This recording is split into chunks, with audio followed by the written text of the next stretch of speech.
अधिकारियों का मैं सबसे पहले यहाँ पर हृदय से स्वागत करता हूँ। आपके साथ में आई एम लखनऊ से प्रोफेसर सब्यसाची सिन्हा और उनकी पूरी टीम भी यहाँ पर मौजूद है। मैं सबसे पहले महाकुंभ से संबंधित एक छोटा सा जो वीडियो है आपके सामने प्रस्तुत करूँगा, तो आपके कुछ जो लोग वहाँ जा नहीं पाए हैं उन लोगों को इसके बारे में थोड़ा अंदाज़ा लगेगा। 2025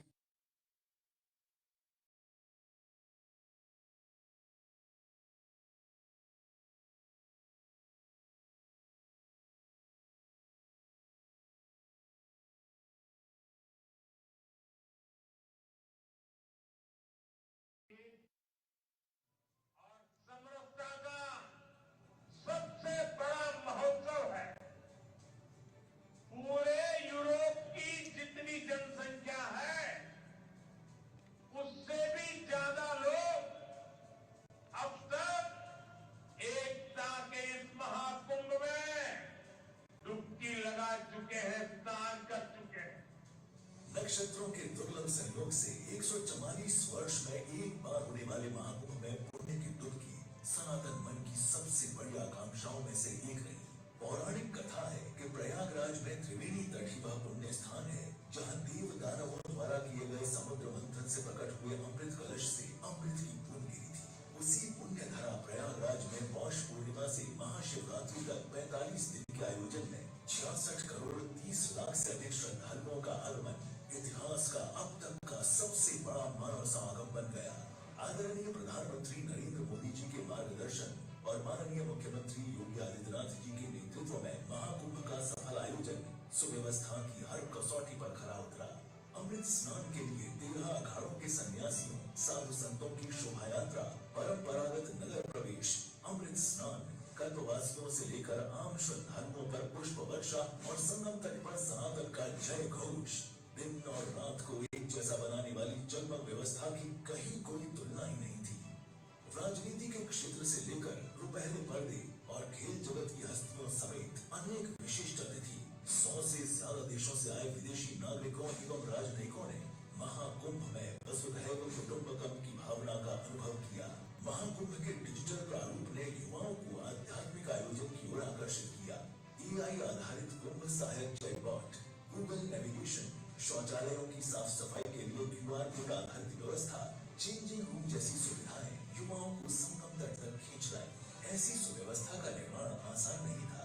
माननीय मुख्यमंत्री योगी आदित्यनाथ के नेतृत्व में नवंबर 2022 से इसकी तैयारियां शुरू हो गई। 4000 हेक्टेयर के मेला क्षेत्र को 25 सेक्टरों में बांटकर हर जरूरी सुविधा से युक्त एक अस्थायी महानगर स्थापित करने की रूपरेखा तैयार हुई।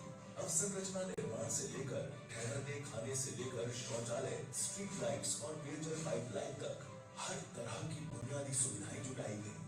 श्रद्धालुओं के आवागमन को बसों की भीड़ों, नए बस स्टॉप्स, स्पेशल ट्रेन समेत 16,000 रेलगाड़ियों ने सुगम बनाया, तो हवाई मार्ग से आए श्रद्धालुओं की यात्रा को प्रयागराज एयरपोर्ट के नए टर्मिनल ने आसान कर दिया। 66 करोड़ से ज्यादा की भीड़ के बावजूद किसी आपराधिक घटना का न होना भीड़ की सुव्यवस्थित तरीके से संगम के घाटों तक पहुंचने के पीछे स्मार्ट पुलिसिंग, ट्रैफिक और क्राउड मैनेजमेंट की विस्तृत योजना का बड़ा हाथ रहा।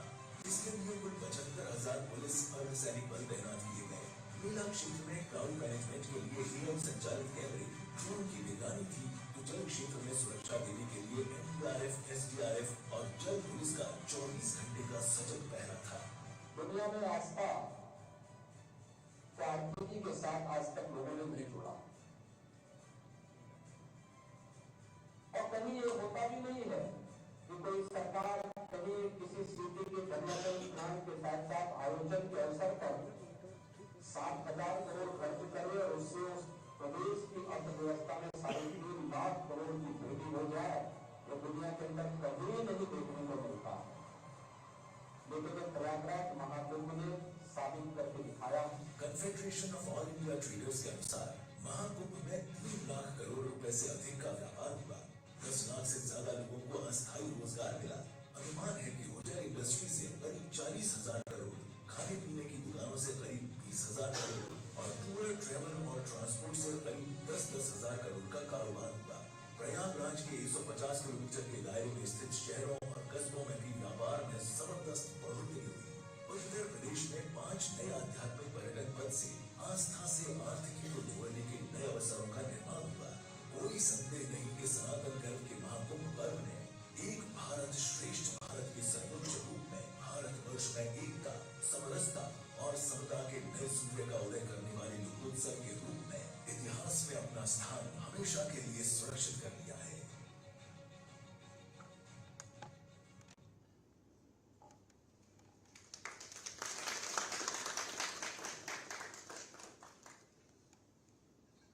महाकुंभ का ये आयोजन हमारे लिए तो पहला अवसर था, लेकिन इसका एक छोटा रूप 2019 में हम लोगों को करने का अवसर प्राप्त हुआ था, जब प्रयागराज कुंभ के आयोजन को हमारी सरकार ने उसी धरती पर संपन्न किया था। कुंभ सामान्य रूप से यह हजारों वर्षों की भारत की विरासत का हिस्सा रहा है, लेकिन इसके बारे में लोग ये मान चुके थे कि कुंभ का मतलब जहाँ भगदड़ हो, अव्यवस्था हो, गंदगी हो। आज के समय में लोगों की इस धारणा के विपरीत कुछ नया करके हम दिखाएं, क्योंकि जब हम लीक से हट करके करते हैं तो ही लोगों के लिए वो स्मरणीय बन जाता है।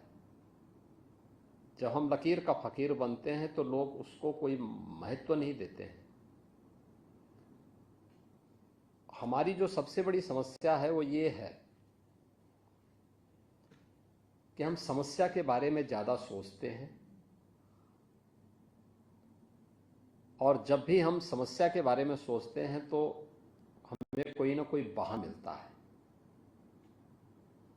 लेकिन जब हम समाधान की तरफ जाते हैं तो उसके अनेक रास्ते मिलते हैं, और यही समाधान ही इनोवेशन है।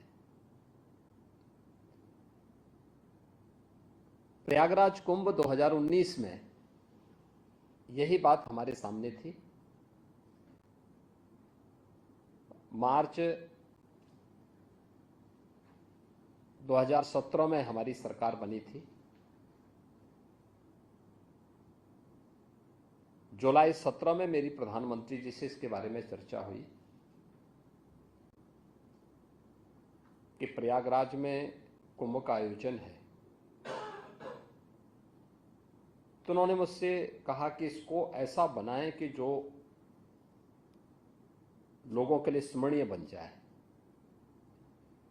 दुनिया की एक ऐसी घटना के रूप में क्या इसको प्रस्तुत किया जा सकता है जिसके प्रति पूरी दुनिया आकर्षित हो।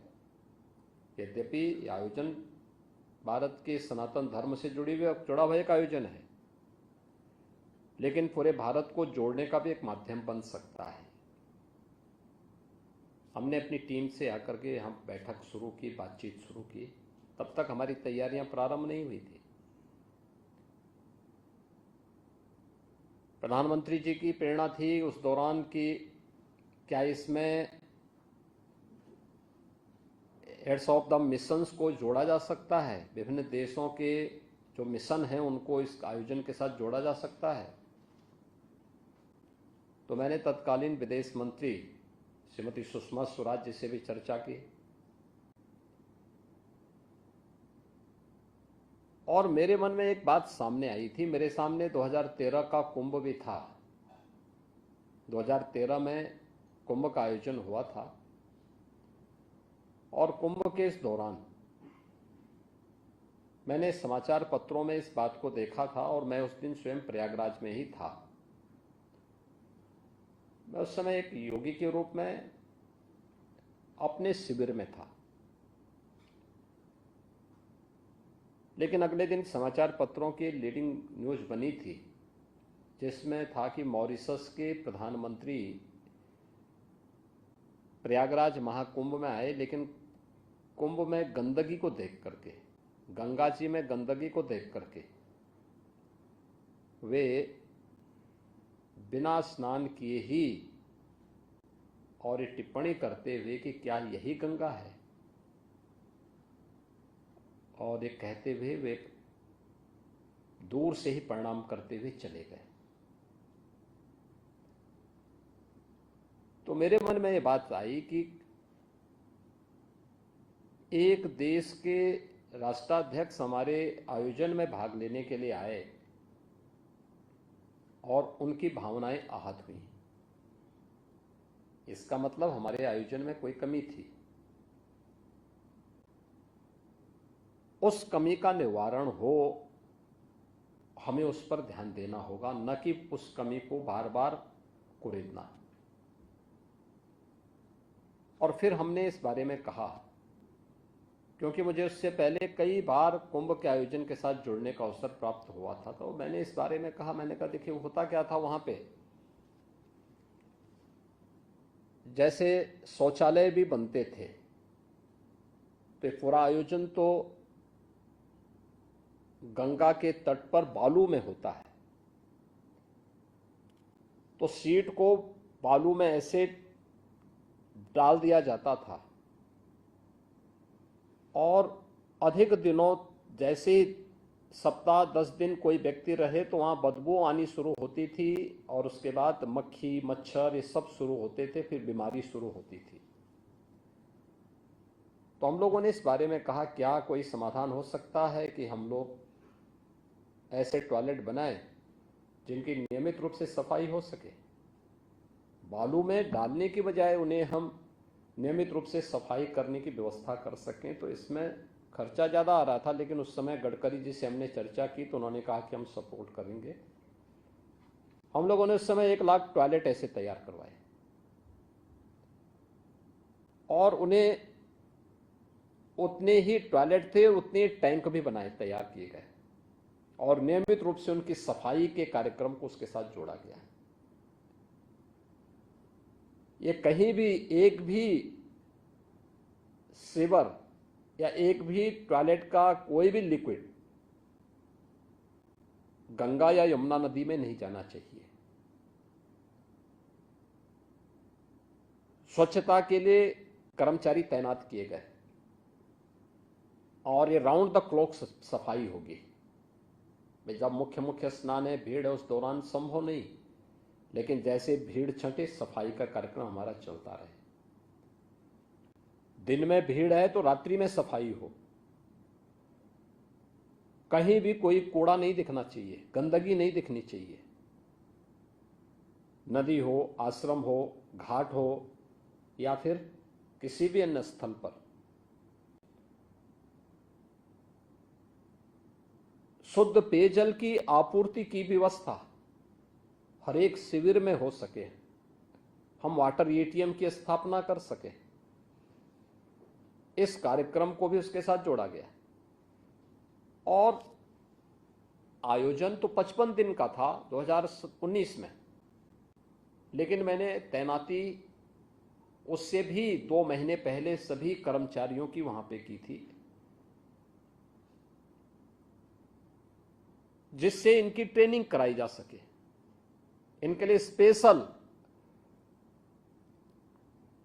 कोर्स, उनके लिए ओरिएंटेशन कोर्स वहां पे चलाए जा सके कि इस बड़े आयोजन को संपन्न करने के लिए उनको कैसे तैयार होना है, कैसे इसको आगे बढ़ाना है। उन्हें हर प्रकार की सुविधाएं दी गई, लेकिन साथ साथ जवाबदेही भी उसके साथ तय की गई थी। टेक्नोलॉजी का हम लोगों ने उस समय उपयोग किया था और इससे भी महत्वपूर्ण था, इतना बड़ा आयोजन सकुशल संपन्न तब होगा जब सुरक्षा की बेहतर व्यवस्था हो, क्राउड मैनेजमेंट एंड सिक्योरिटी की उत्तम व्यवस्था और प्रत्येक व्यक्ति के मन में हम एक विश्वास पैदा कर सकें कि हाँ, यह पुलिस हमें सुरक्षा दे सकती है। दूसरा, किसी भी क्राइसिस मैनेजमेंट में किसी भी स्वयंसेवी संगठन से महत्वपूर्ण रोल पुलिस की होती है। तो पुलिस का व्यवहार उस समय मायने रखता है। देखिए, फर्स्ट रिस्पॉन्ड पुलिस करती है, लेकिन पुलिस के प्रति आम जन के मन में एक अविश्वास जैसा भाव होता है। इस अविश्वास को दूर करना, पुलिस के लोगों का 4 महीने से काउंसलिंग की गई, उनकी स्पेशल कोर्सेज उनके चलाए गए, स्पेशल क्लासेस ली गई कि भाई देखो, पब्लिक कभी कभी गुस्सा होती है, होगी, क्योंकि होगा क्या कि मुझे मालूम था कुंभ के वॉल्यूम के बारे में, उसके स्केल के बारे में, कि महाकुंभ का आयोजन है तो इसमें भीड़ होगी, और भीड़ होगी तो होगा क्या कि जो पहले आ जाएंगे उनको तो कम पैदल चलना पड़ेगा, क्योंकि उनको हम संगम से 2 किलोमीटर 3 किलोमीटर के दायरे में पार्किंग दे रहे हैं। लेकिन जैसे जैसे पार्किंग भरती जाएगी वैसे वैसे लोगों को ज्यादा पैदल चलना पड़ सकता है। अब जिसको 10 किलोमीटर पैदल चलना पड़ेगा, कभी पैदल चला नहीं है, और उसको कोई पुलिसकर्मी रोकेगा तो झल्ला ही जाएगा। उन स्थितियों में गुस्सा नहीं होना है, हाथ जोड़ करके उसको समझाना है, उसको बैठने की व्यवस्था करनी है। इन सभी चीजों के लिए उन्हें तैयार किया गया। ये सभी आयोजन करने के लिए हम लोगों ने फिर 19 का, हमारे पास एक उदाहरण था कि 19 के प्रयागराज कुंभ ने एक संदेश दिया था स्वच्छता और सुव्यवस्था का। टेक्नोलॉजी का कुछ हमने हद तक उपयोग किया था, उसका भी व्यापक प्रभाव पड़ा था। ऐसे ही 25 ये महाकुंभ होगा, इसमें भीड़ उससे ज्यादा होनी है। इतना ज्यादा भीड़ होगी ये हमें अंदाजा नहीं था, लेकिन मैं ये मानता था कि 24 की तुलना, यह 19 की तुलना में दुगनी भीड़ होगी, दुगनी। तो उसके लिए उस प्रकार की व्यवस्था की गई।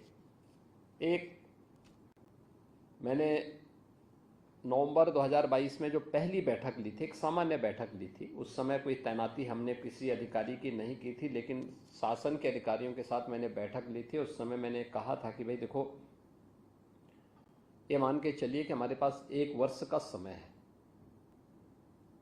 दिसंबर 2023 से एक्टिविटीज वहां प्रारंभ हो जाएंगी। हमें ये सभी कार्य हर हाल में 10 दिसंबर 2024 तक कंप्लीट करने होंगे। और ये आयोजन सफल तब होंगे क्योंकि हम महाकुंभ को तो एक टेम्परेरी सिटी में आयोजित करेंगे, लेकिन उसका सपोर्टिंग सिस्टम होगा प्रयागराज सिटी। प्रयागराज सिटी के एक व्यवस्थित डेवलपमेंट प्लान को भी हमें आगे बढ़ाना पड़ेगा। देखिए, अंतर क्या होता है, जब लोगों को विश्वास पहले नहीं होता है तो लोगों में काफी अनरेस्ट होता है, और जब पब्लिक को विश्वास होता है तो उसके बाद कोई अनरेस्ट नहीं होता है। 2019 में जब हम लोग प्रयागराज कुंभ का आयोजन कर रहे थे तो सिटी के अंदर के अतिक्रमण को हटाने के लिए, सिटी के अंदर विकास के कार्यक्रमों को आगे बढ़ाने के लिए जब हम लोग वहां पहुंचे तो मैं वहां पर पहली 2-3 बैठक ली, सभी जनप्रतिनिधि मौजूद थे, मंत्रीगण मौजूद थे, अच्छी बैठक हुई। लेकिन जब हमने कार्य करना प्रारंभ कर दिया तो एक एक करके विरोध शुरू हुआ। सबसे पहले जनप्रतिनिधियों ने, फिर मंत्रियों ने, फिर बैठक से वॉकआउट हो गया उन लोगों का। और मुझे लगता है कि कुंभ आयोजन के पहले के 6 महीने ऐसे थे जिनमें उन लोगों ने मेरे साथ किसी बैठक में प्रतिभाग नहीं किया। ये 2019 की स्थिति थी। उन लोगों ने कहा कि साहब आप पूरे प्रयागराज सिटी को उजाड़ रहे हैं। मैंने कहा उजाड़ूंगा नहीं, इसको ठीक करूंगा। उन्होंने कहा नहीं, कुंभ के पहले ठीक हो ही नहीं पाएगा। मैंने कहा नहीं, मैं तो काम तो उसी स्पीड से कर रहा हूं कि कुंभ के पहले मैं इसको ठीक कर दूंगा। खैर, अगर मैं उनके द्वारा उठाई गई समस्याओं पर ज़्यादा सुनता तो लगता था कि मैं काम नहीं कर पाऊंगा, कुछ भी उसका रास्ता नहीं निकाल पाऊंगा। तो मैंने कहा भी नहीं, मुझे ठीक करना है, और मैं उस समाधान की तरफ ही आगे बढ़ता रहा। परिणाम क्या था कि कुंभ के ठीक पहले दिसंबर में मैंने प्रधानमंत्री जी का कार्यक्रम लिया और भव्य तरीके से आयोजन को करके जितने भी प्रयागराज सिटी के डेवलपमेंट के कार्य हुए थे, जब कार्य कंप्लीट हो गए तब वही सभी लोग मेरे बैठक में आए। उन्होंने कहा साहब बहुत अच्छा हो गया प्रयागराज तो, क्योंकि रात रात भर मैं शाम को जाता था, क्योंकि मेरे बैठक में किसी मंत्री जनप्रतिनिधि को रहना नहीं था, अधिकारियों को रहना था, तो मैं शाम को जाता था। यहाँ से शाम को 6 बजे 7 बजे गया, आराम से बैठक लिया सर्किट हाउस में या मेला कार्यालय में बैठक लिया। बैठक लेने के बाद फिर उनके साथ में डिनर लिया। उसके बाद फिर रात्रि को 12 बजे के बाद फिर मैं निकलता था सिटी घूमने के लिए, और सुबह फिर वहीं से अपना स्टेट प्लेन लेकर के लखनऊ वापस आ जाता था। ये मेरा क्रम लगातार चलता था 2019 में। लेकिन जब सिटी की शकल सूरत बदल गई, सिटी में डेवलपमेंट के कार्यों को देखा लोगों ने, तो लोगों के दिमाग में आया कि हाँ, सिटी में कुछ अच्छा हुआ है। और 2025 के महाकुंभ के पहले मैंने उससे दोगुना काम किया है प्रयागराज में, और कोई विरोध नहीं था। पब्लिक का भी सपोर्ट मिला, जनप्रतिनिधियों का भी सपोर्ट मिला, सभी लोग मेरे साथ खड़े थे। जहां मैं कहता था वहां लोग खड़े होते थे। तो पब्लिक का ये विश्वास अत्यंत महत्वपूर्ण होता है इन सभी आयोजनों में। और परिणाम क्या था, हम लोगों ने उसके स्केल को बढ़ाया। जैसे प्रयागराज में हम लोगों ने मेले के दायरे को बढ़ाया। 2019 में जितना था, हमने कहा लगभग इसका दोगुना करने का प्रयास करो। 2000 हेक्टेयर में था, यानी 5000 एकड़ में, तो इसको 10,000 एकड़ में बना दो। टॉयलेट 1 लाख थे तो उसको 1.5 लाख करो। संस्थाएं 6000 थी तो इस बार 8000 आएंगी। 1 लाख टेंटेज थे पहले, 60,000 टेंटेज थे पहले 19 में, इस बार मान के चलो कि 1 लाख से ऊपर आएंगे। पेंटोन केवल 22 थे, उसको 30 किया गया। यानी हर एक के दायरे को बढ़ाया गया। पार्किंग स्पेस 5000 एकड़ में केवल पार्किंग के 6 अलग अलग स्थल हर रूट पे दिए गए थे, जिसमें 6 लाख बसेज और 4 व्हीलर को हम पार्क कर सकते हैं। लेकिन मैं ये जानता था कि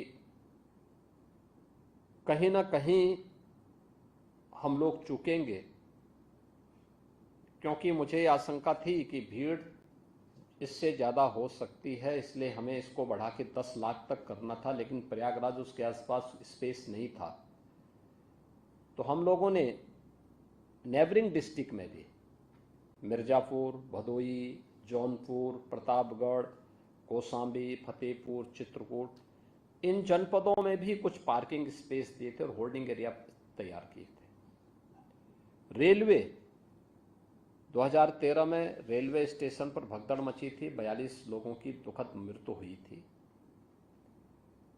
तो रेलवे का मुख्य जंक्शन के साथ साथ 9 अन्य स्टेशन का विस्तारीकरण किया गया। प्रयागराज में एयरपोर्ट का विस्तारीकरण किया गया, सिविल टर्मिनल का, होल्डिंग एरियाज बनाए गए। रेलवे स्टेशन के साथ साथ बाहर भी, कि अगर बाई चांस किसी रेलवे स्टेशन पर 5 लाख की भीड़ एक साथ आ गई, रेलवे स्टेशन की सामर्थ्य 3 लाख की है, तो हम 2 से लेकर के 5 लाख अन्य लोगों को होल्डिंग एरिया में रोक करके उनके लिए व्यवस्था दे सकें। हमें एक चीज का जरूर ध्यान रखना चाहिए, जब भी इस प्रकार के आयोजन होते हैं 2 चीजों का स्वभाव होता है। देखिए, ये विशुद्ध धार्मिक आयोजन है। इसमें जो भी स्नान करने के लिए आ रहा है, एक श्रद्धा भाव उसके अंतःकरण में होती है। उसके मन में कोई दूसरा भाव नहीं होता है। वो केवल अपने लक्ष्य तक जाना चाहता है और उसकी गति और नदी के जल की गति एक जैसी होती है। अगर आप बहते हुए पानी को रोकेंगे तो या तो उसमें करंट होगा तो उसको तोड़ेगा और नहीं तो अगल बगल कहीं फैलेगा।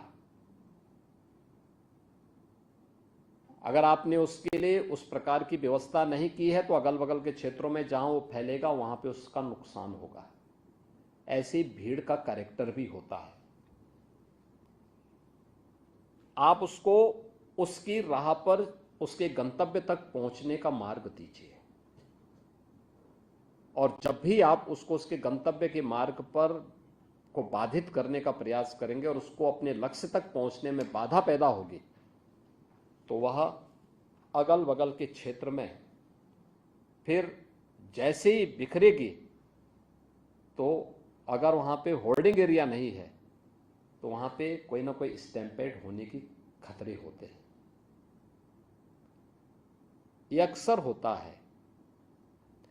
लेकिन धार्मिक भीड़ जो सचमुच आध्यात्मिक भावना से उत्प्रोत होती है वो अत्यंत अनुशासित भी होती है।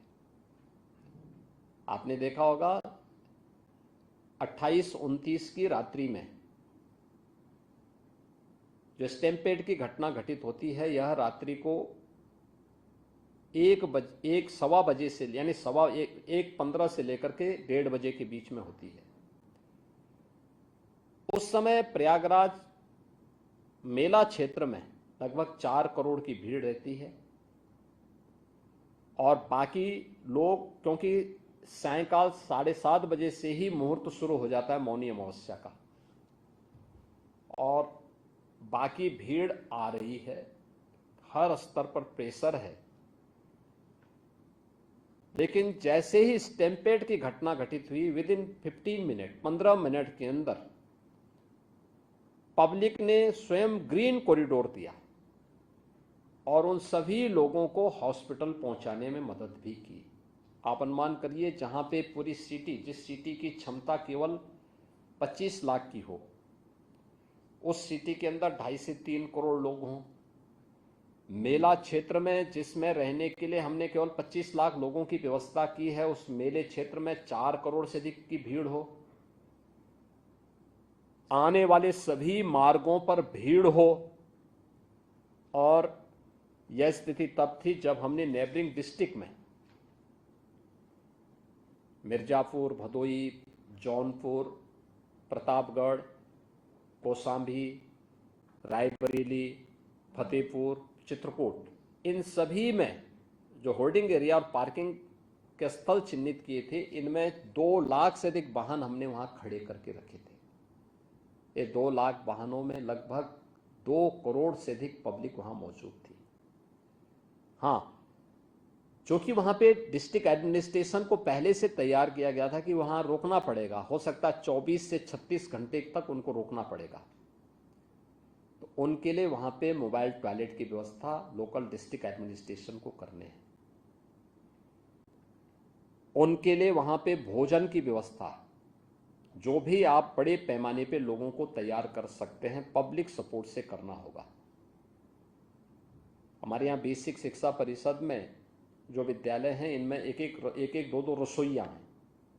विद्यालय बंद करके उन सभी रसोइयों को बुला करके एक जगह उन सब के लिए भोजन की व्यवस्था भी चालू हुई और हर एक जनपद में ये हुआ।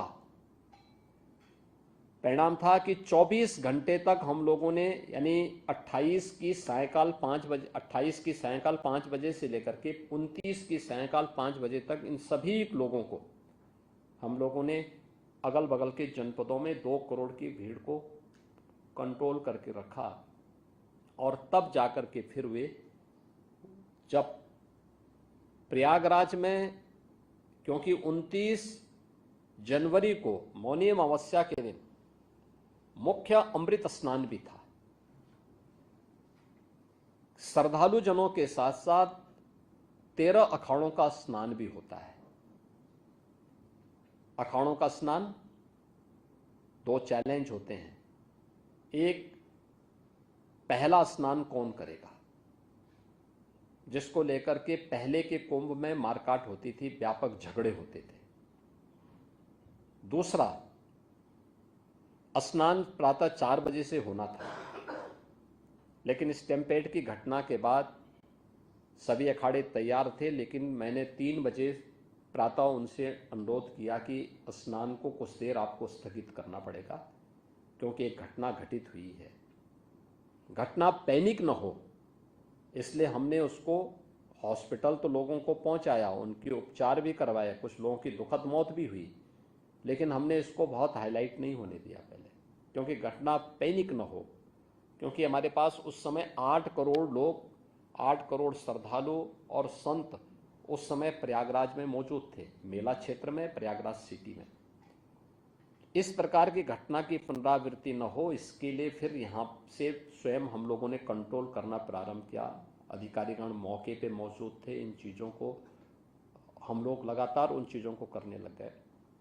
और फिर उनका स्नान, जो कि मुहूर्त 29 को पूरे दिन भर था, तो फिर दोपहर 12 बजे तक उनको लिए संगम नोच खाली करवा करके वहाँ पे उनके स्नान की तैयारी की गई। और फिर 3 बजे से 2-2:30 बजे से उनका स्नान प्रारंभ हुआ, 13 के 13 अखाड़ों का और अन्य संतों का। एक प्रेशर संतों का स्नान करने का था, दूसरा श्रद्धालु सकुशल स्नान करके निकल भी सके, यह एक आयोजन था। देखिए, एक विपरीत परिस्थिति में निर्णय लेने की सामर्थ्य विकसित करना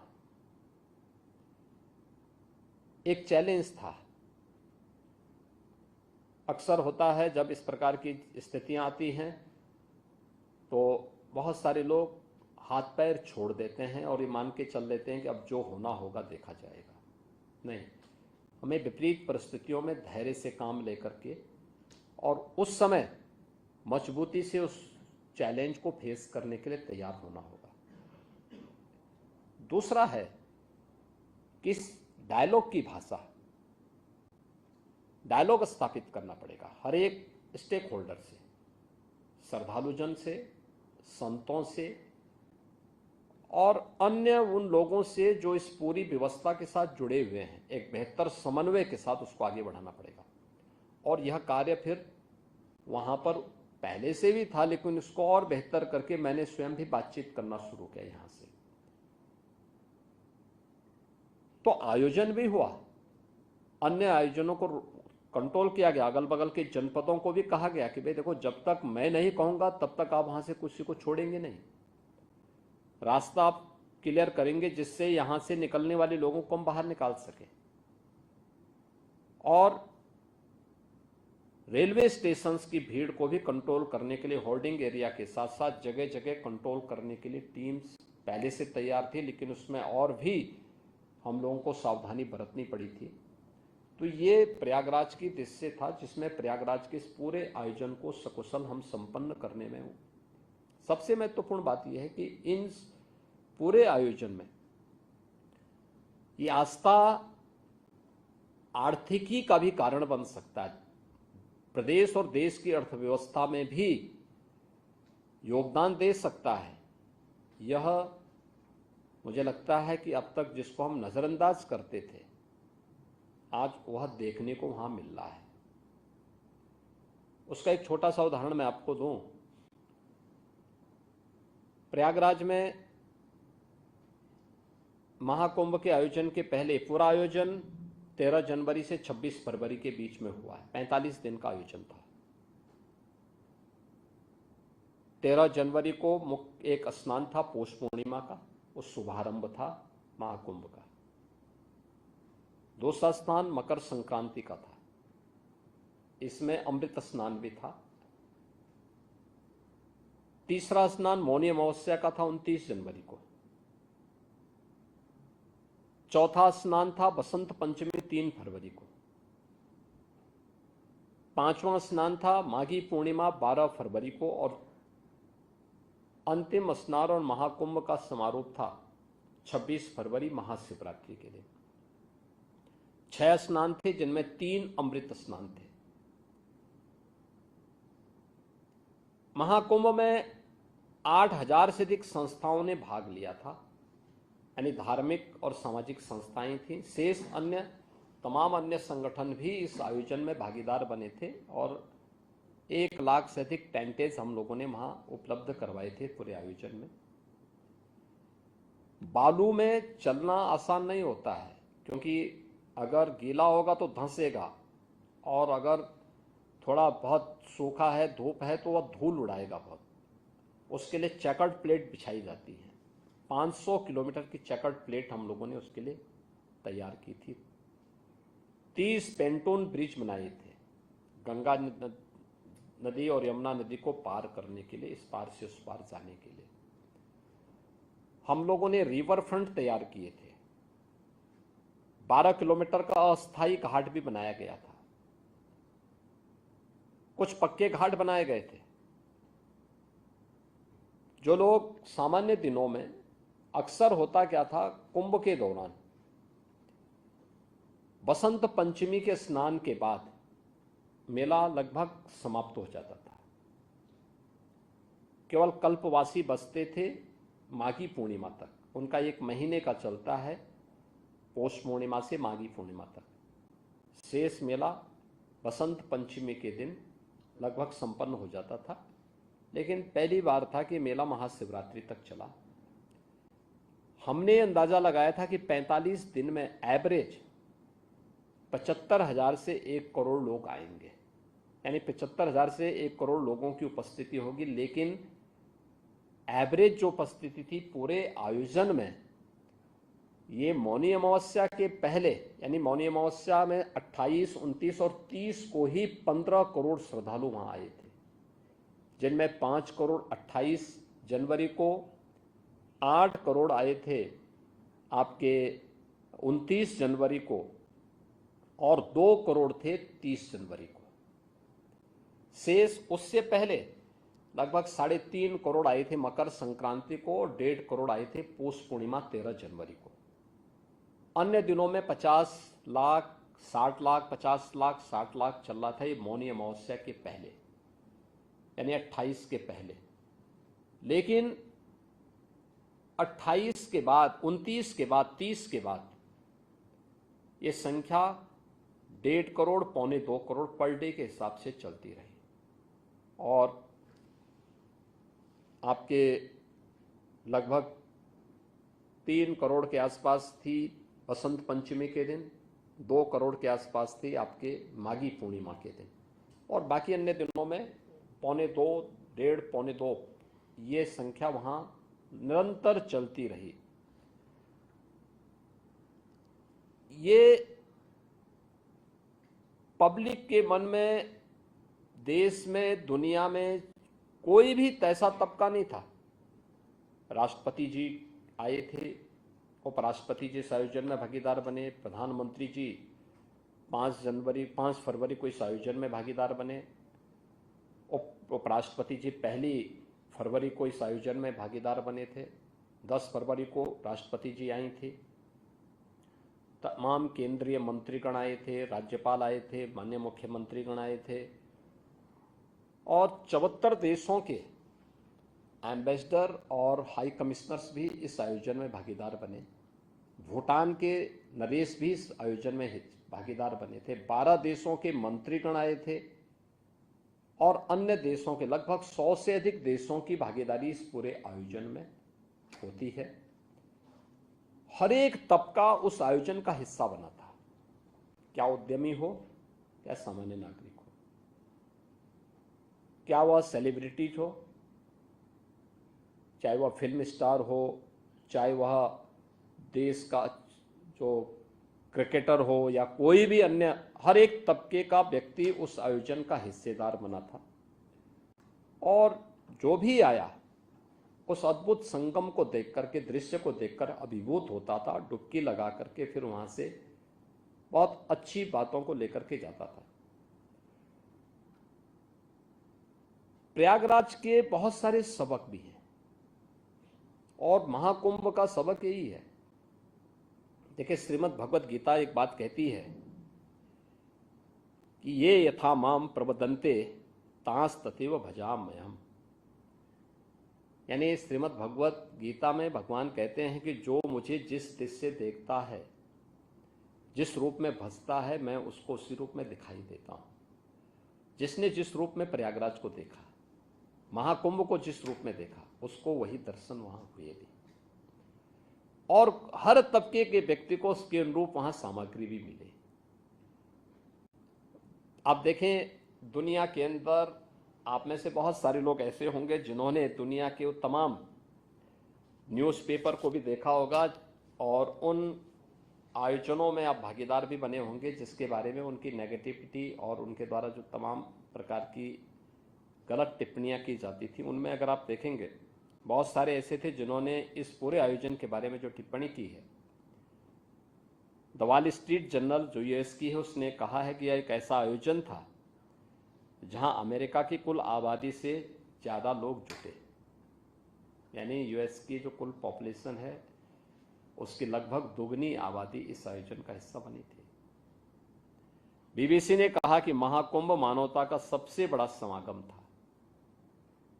बीबीसी की टिप्पणियां हर व्यक्ति जानता है।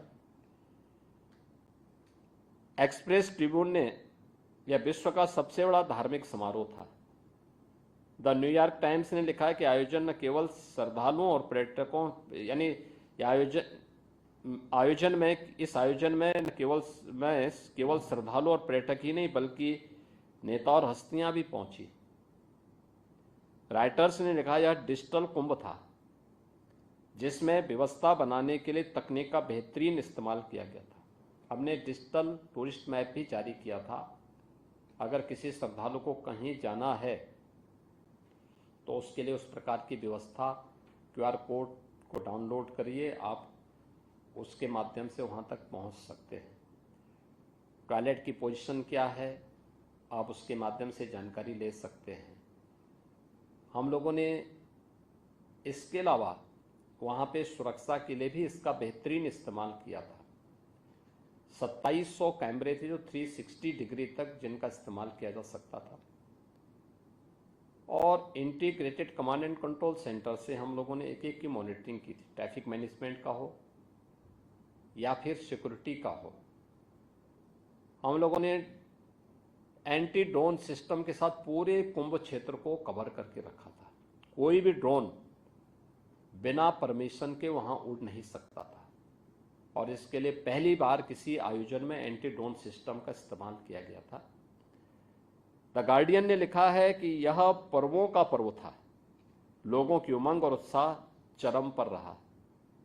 सीएनए ने लिखा कि दुनिया के सबसे बड़े धार्मिक समागम में 60 करोड़ से ज़्यादा लोग शामिल हुए। यह आस्था की अभिव्यक्ति की शानदार नज़ारा है। और यूनेस्को ने लिखा है, यूनेस्को के जो डायरेक्टर थे टिम कर्टिस, उन्होंने भी एक बयान इस पे जारी किया था। वे स्वयं महाकुंभ के आयोजन में भागीदार बने थे। उन्होंने भी इस बारे में लिखा कि यूनेस्को ने 2019 में कुंभ मेले को मानवता के अमूर्त सांस्कृतिक धरोहर के रूप में मान्यता दी। इससे पहले 2023 से इसके सामाजिक, आर्थिक और पर्यावरणीय प्रभावों की निगरानी की जा रही थी। कुंभ मेला प्राकृतिक और सांस्कृतिक धरोहर के रूप में विश्व को एक नई दृष्टि प्रदान करता है। यह भारत के प्रति एक दृष्टि देता है।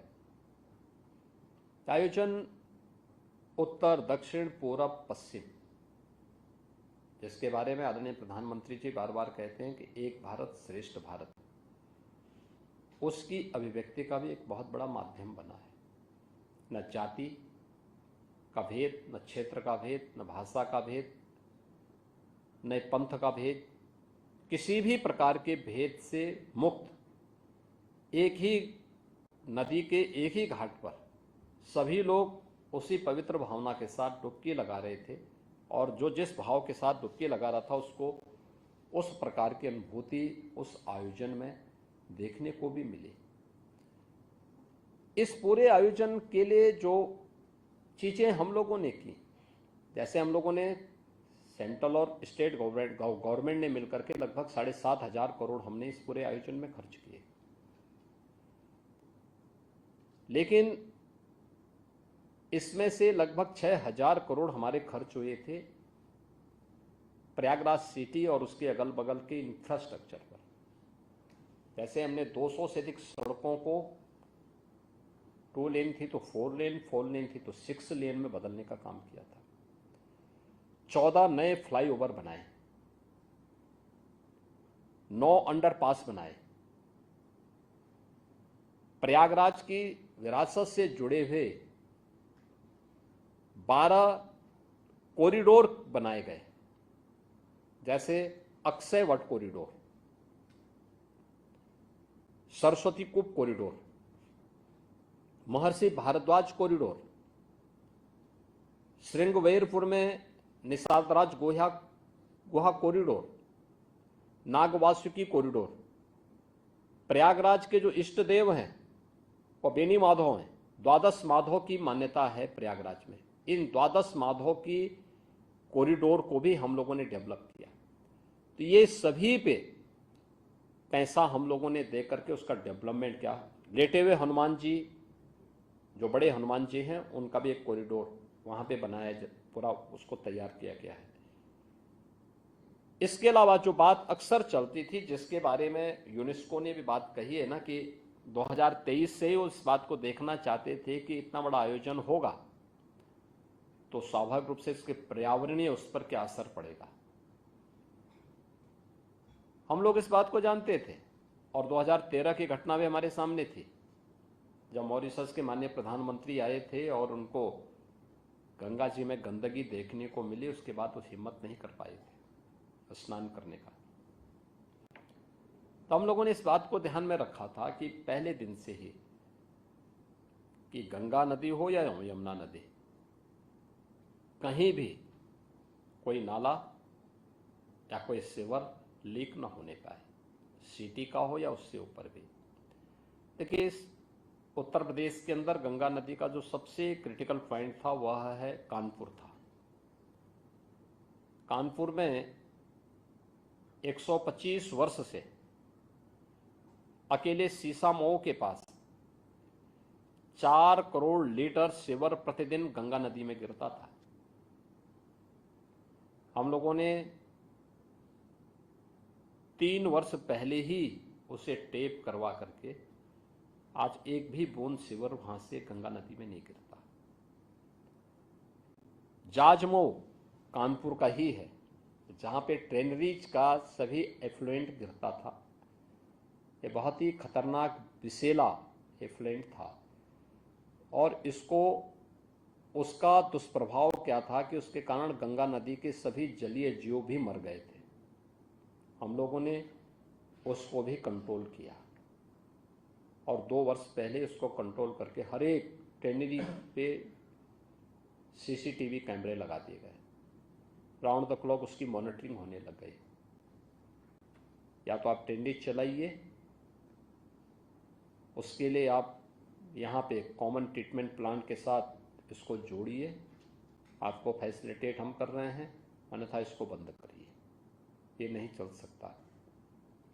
प्रयागराज में भी हम लोगों ने एसटीपी के निर्माण की कार्रवाई को नमामि गंगे परियोजना के साथ जोड़ करके पूरा किया था, लेकिन फिर भी 261 एमएलडी के सेवर ऐसे थे जो अभी एसटीपी के साथ टेप नहीं किए गए थे। तो इसको हमने बायो रेमेडिएशन और जियो ट्यूब के माध्यम से जोड़ने का काम किया था और कहीं भी कोई एक भी बूंद सेवर न गिरे। लेकिन इस सब के बावजूद लोगों ने फेक रिपोर्टिंग करनी प्रारंभ की थी। लेकिन हमारी स्वयं स्टेट गवर्नमेंट की पॉल्यूशन कंट्रोल बोर्ड की लैब्स वहां मौजूद है। हमने कुछ प्राइवेट लोगों को भी, प्राइवेट पार्टीज को भी वहां पे लैब्स स्थापित करने के लिए वो किया था कि आप भी करेंगे, हम भी करेंगे, और फिर हम सैंपल को एक बार दूसरे के सैंपल को एक दूसरे को शेयर भी करेंगे, वो लोग एक दूसरे के यहाँ भी देखें। देखिए, जल की शुद्धता के 2 मानक होते हैं। एक बीओडी 5 से यानी 3 से कम होना चाहिए। यह जब भी हम लोगों ने इसके लिए अलग अलग समय में जनवरी से लेकर के और 26 फरवरी तक निरंतर हम लोग इसको लेते रहे, और जब भी लिया गया इसकी मात्रा संगम में, देखिए कोई ना कोई ऐसा दैवीय गुण जरूर है कि संगम में जब भी हम लोगों ने कहीं से भी सैंपल लिए तो संगम में यह 3 से नीचे ही मिलता था, 2, 1 इसमें हमें मिलता था। और डिसॉल्व ऑक्सीजन, इसकी मात्रा के बारे में जब भी हम लोगों ने वहां पे चर्चा की तो ये 5 से ऊपर होना चाहिए, और संगम तट पर ये हमेशा 8, 9, 10 इससे ऊपर मिलता था। हाँ, बीओडी की मात्रा जब हम थोड़ा ऊपर आते थे तो बीओडी 3 और उसके आसपास मिलती थी। यमुना जी में थोड़ा सा ऊपर जाते थे तो उससे ज्यादा मिलती, संगम में वो इतना मिलता था। एक जिसके बारे में लगातार लोग चर्चा कर रहे थे, जिसको सेंट्रल पॉल्यूशन कंट्रोल बोर्ड के नाम पे भी एक रिपोर्ट छापी गई थी कि फीकल कोलिफॉर्म की मात्रा बढ़ गई है। ये जो फीकल कोलिफॉर्म की मात्रा के बारे में इनका कहना था, उसमें उसके 3 कारण होते हैं। वह 100 ml में 2500 MPN के रूप में उसकी मात्रा को लोग नापते हैं कि 2500 से ये कम होना चाहिए। जब भी हम लोगों ने अलग अलग डेट पर 11 जनवरी से लेकर के 26 फरवरी तक जब भी हम लोगों ने लिया, फीकल कोलिफॉर्म की मात्रा बढ़ने का कारण अगर वह 100 ml में 2500 से ऊपर है तो मान के चलिए कि उसके 3 कारण हो सकते हैं। या तो कहीं पे सीवर लीक है, या जो जानवर होते हैं, भैंस, गाय, ये नदी में स्नान करते हैं, गोबर करते हैं, तो उसके कारण भी फीकल कोलिफॉर्म की मात्रा बढ़ती है, काफ़ी ज़्यादा बढ़ जाती है। या इसके कारण ये बढ़ रहा है, या फिर कोई अन्य कारण है कि नदी पहले से प्रदूषित है। हम लोगों ने 12 जनवरी से लेकर के और 26 फरवरी के बीच में संगम में जब भी फीकल कोलिफॉर्म के नमूने लिए, ये हमेशा, यानी संगम में ये 100 तक आ रहे थे, यानी जो 2500 से नीचे होना चाहिए था वो 100 तक आ रहा था। हाँ, इसकी मात्रा उस जगहों पर हमें, जब हम काफ़ी ऊपर आते थे और जहाँ पर अक्सर हम लोग देखते हैं सामान्य दिनों में कि लोग अपने भैंस को इस पार से उस पार ले जा रहे हैं या भैंस वहाँ छोड़े हुए हैं, तो हो सकता है कुछ सैंपल वहाँ के रहे होंगे जिसमें 1200-1300 तक वो फीकल कोलिफॉर्म की मात्रा वहाँ मिल रही थी। शेष अन्य स्थलों पर भी बहुत सारी जगह पर ये चीज़ें हम लोग लगातार उसकी निगरानी कर रहे थे, और जिसमें हम लोगों ने इसको चैलेंज किया था कि भाई आपके जो नमूने हैं ये गलत हैं, आप हमारे सैंपल को लीजिए, और हमारी टीम आपको इसको चैलेंज कर रही है। 2 लैब्स यहाँ पे मौजूद हैं, आप इसके अनुसार इसको देखिए। अंततः सेंट्रल कंट्रोल बोर्ड को इसके बारे में, पॉल्यूशन कंट्रोल बोर्ड को इसके बारे में इस बात को मानना पड़ा था। ये आयोजन आर्थिकी के बहुत बड़े आधार भी बनते हैं, और ख़ासतौर पर इसलिए भी ये महत्वपूर्ण हो जाता है कि रोजगार का सृजन कितने बड़े पैमाने पे होता है और कैसे लोगों के जीवन में परिवर्तन का आधार बनता है। अलग अलग प्रकार के नए चीज़ें देखने को मिले। एक छोटा सा उदाहरण मैं आपको उपलब्ध कराता हूँ कि एक सज्जन आए थे हमारे पास, उन्होंने कहा कि साहब मैं एक इन्वेस्टमेंट करना चाहता हूँ कुंभ में। हमने कहा भी किस प्रकार का इन्वेस्टमेंट है? उन्होंने कहा साहब मैं वहाँ पे 12 ज्योतिर्लिंग का एक रेप्लिका बनाना चाहता हूँ। तो मुझे भी लगा अभी कौन आना चाहेगा, एक 12 ज्योतिर्लिंग जिसको दर्शन करना होगा उन 12 ज्योतिर्लिंगों में जाके दर्शन करेगा, यहाँ रेप्लिका बना के क्या करेगा। लेकिन हमने उसको प्रेरित किया कि भाई ठीक है, अगर आप, जो कि प्रधानमंत्री जी की रुचि भी है, तो हमने कहा भी जितना भी रॉ मटेरियल है, स्क्रैप का जितना भी स्टील लोहा है या टायर है या फिर जितना भी एल्यूमिनियम, जितना भी इस प्रकार का जो है मटेरियल है उसका उपयोग करते हुए अगर आप बनाते हैं तो हम आपको सपोर्ट करेंगे। नगर निगम से कहा गया कि भाई आप इसको इसमें सपोर्ट करो, इसमें देखो, इनसे बातचीत करो। तो नगर निगम प्रयागराज ने उनके साथ कहा, तो प्रयागराज से उन्होंने 11 एकड़ लैंड मांगी। उन्होंने बताया मैं 12 ज्योतिर्लिंगों को बनाऊंगा और 6 अन्य महत्वपूर्ण ज्योतिर्लिंगों को की रिप्लिका तैयार करूंगा और उसको मैं वहां मूर्ति या कोई ज्योतिर्लिंग नहीं रखूंगा, बाहर ही मंदिर का वो बनाऊंगा, ढांचा तैयार करूंगा और बाहर एक वीडियो स्क्रीन के माध्यम से प्रत्येक ज्योतिर्लिंग में उसके बारे में बताऊंगा। ये ज्योतिर्लिंग ठीक उसका कोऑर्डिनेट वही होगा जो जहां पे जिस कोऑर्डिनेट के साथ स्थित है भारत के अंदर। हमने ओके किया, उसने बनाया। जनवरी फर्स्ट वीक में मैंने उसको उद्घाटन भी किया। 10 जनवरी से 31 जनवरी तक उसने जितना इन्वेस्ट किया था वो पूरा पैसा अपना कमा चुका था। 14 करोड़ उन्होंने इन्वेस्ट किया था, 14 करोड़ की उसकी कमाई हो गई थी। हैं? हाँ, उसके बाद तो प्रॉफिट ही है और वहां आज भी चल रहा है। यानी ये तो मैं 21 दिनों की बात कर रहा हूं, वो 26 फरवरी के 27 फरवरी तक लगातार वैसी भीड़ चलते रही उसमें। तो यह एक अपने आप में उदाहरण है। ऐसे ही आप किसी भी उसको देखेंगे वहां पे अपने आप में एक अद्भुत वो है कि कैसे वहां पर अलग अलग तबके के लोगों ने अपनी आजीविका का एक नया माध्यम बनाया था। तो जो जिस भाव से गया उसको उस प्रकार की दृष्टि वहां देखने को मिली, उस प्रकार की सृष्टि भी उसको देखने को मिली।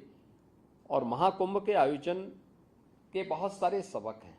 हमें धैर्य के साथ इस प्रकार के आयोजन के साथ जुड़ना होगा। विपरीत परिस्थितियों में धैर्य खोए बगैर नए मार्ग हमें देखने पड़ेंगे और प्रकृति के उन नियमों का पालन करना पड़ेगा जो पहले से हमारे सामने मौजूद हैं। जैसे नदी का प्रवाह है, आप छेड़ोगे तो उसके दोनों परिणामों के बारे में हमें पहले से इंतजार करना पड़ेगा। ऐसे ही भीड़ का भी प्रवाह होता है, उसको या तो उसकी राह चलने दो, उसको मार्ग दीजिए जाने के लिए आगे, और नहीं तो फिर वह कहीं ना कहीं भगदड़ का कारण जरूर बनेगा। मुझे अच्छा लगा कि भारतीय डाक सेवा से जुड़े हुए आप सभी अधिकारीगण इसमें रुचि लिए और IIM लखनऊ में आप लोगों ने यहाँ पर आकर के आज इस संवाद के कार्यक्रम में मेरे साथ भी आपको यहाँ पर जुड़ने का अवसर प्राप्त हुआ है। मैं प्रोफेसर सब्यसाची सिन्हा जी को और उनकी पूरी टीम को धन्यवाद देता हूँ। आप सबका एक बार फिर से स्वागत करता हूँ। बहुत बहुत धन्यवाद। IIM की तरफ से मैं भी